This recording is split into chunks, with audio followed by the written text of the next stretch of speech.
नमस्कार, जय माता दी। दोस्तों, पिछले अध्याय में हमने सुना धूम्रलोचन का वध माँ की एक हुंकार में हो गया। फिर चंड और मुंड ने विशाल सेना लेकर माँ पर आक्रमण किया और माँ के मस्तक से प्रकट हुई माँ काली, जिन्होंने चंड मुंड दोनों का वध किया। उस दिन से माँ का नाम चामुंडा पड़ गया। शुंभ अब और भी क्रोधित हो गया था। उसने अपनी संपूर्ण सेना को युद्ध के लिए भेजा। इस बार शुंभ ने एक ऐसे असुर को भी भेजा जो सच में अजेय था, जिसे मारना बिल्कुल संभव नहीं था। उसका नाम था रक्तबीज। आज के 7वें अध्याय में हम सुनेंगे उस महाभयंकर युद्ध की कथा, जब माँ काली को एक योजना अपनानी पड़ी जो पूरी मिथोलॉजी में एकदम अलग है। रक्तबीज शुंभ का सबसे विश्वास पात्र और सबसे शक्तिशाली महारथी था। वह एक अत्यंत पराक्रमी असुर था, जिसने ब्रह्मा जी से एक अद्भुत और भयंकर वरदान प्राप्त किया था। वरदान था, जब भी रक्तबीज के शरीर से रक्त की एक बूंद भूमि पर गिरेगी, उस एक बूंद से तुरंत एक नया रक्तबीज उत्पन्न हो जाएगा। वह नया रक्तबीज भी उतना ही बलशाली होगा जितना मूल रक्तबीज। इस वरदान का अर्थ था, जितना अधिक रक्तबीज को मारने का प्रयास किया जाए, उतना अधिक वह बढ़ता जाएगा।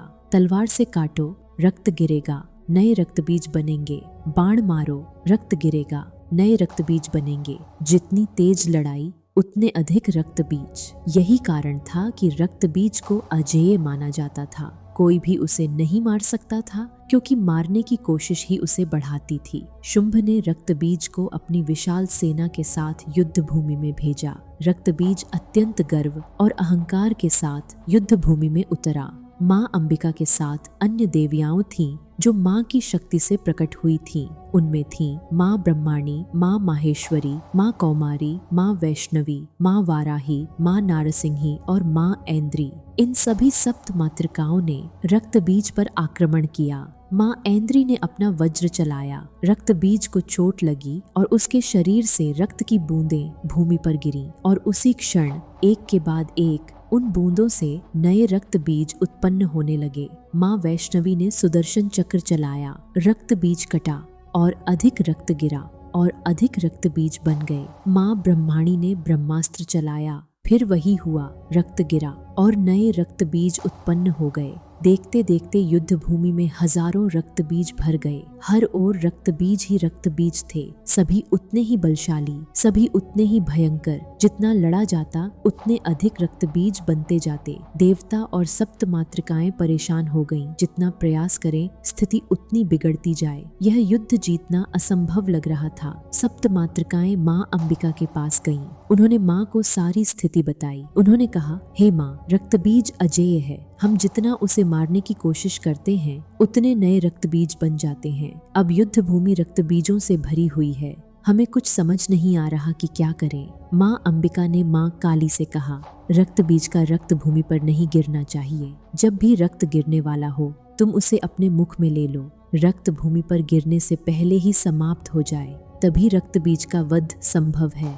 माँ अंबिका ने रक्तबीज पर अपना शूल चलाया। रक्तबीज के शरीर से रक्त निकला, लेकिन इस बार माँ काली वहां तैयार थीं। उनकी जिह्वा ने उस रक्त को भूमि पर गिरने से पहले ही पी लिया। रक्त भूमि पर नहीं गिरा, इसलिए कोई नया रक्तबीज नहीं बना। सप्त मातृकाएं भी समझ गईं। उन्होंने अपने अस्त्र चलाए और माँ काली ने हर बार रक्त को भूमि पर गिरने से पहले ही पी लिया। धीरे धीरे रक्तबीज कमजोर होने लगा। उसका रक्त कम होता जा रहा था। जो रक्तबीज पहले से बने हुए थे, माँ काली उन्हें भी खाने लगी। एक एक करके सभी रक्तबीज समाप्त होते गए। अब मूल रक्तबीज बचा था। वह अत्यंत कमजोर हो चुका था। उसका रक्त समाप्त होने की कगार पर था। माँ अंबिका ने अपना महाशूल उठाया। उन्होंने रक्तबीज के वक्ष स्थल पर प्रहार किया। रक्तबीज के शरीर से जो भी अंतिम रक्त बचा था, माँ काली ने अपने विशाल मुख से उसे भी पी लिया। रक्तबीज भूमि पर गिरा। इस बार कोई नया रक्तबीज नहीं बना। रक्तबीज का वध हो गया। युद्ध भूमि में एक पल के लिए पूरी तरह शांति छा गई। फिर देवताओं ने जय घोष किया। सप्त मातृकाओं ने माँ काली और माँ अंबिका को प्रणाम किया। आकाश से पुष्प वर्षा हुई। वह असुर जिसे अजेय माना जाता था, जिसे मारना बहुत मुश्किल था, माँ ने उसे से परास्त कर दिया। दुर्गा सप्तशती के बाकी सभी अध्याय भी हमारे पेज पर उपलब्ध हैं। आप उन्हें देख सकते हैं और माँ की महिमा का आनंद ले सकते हैं। मिलते हैं अगले वीडियो में।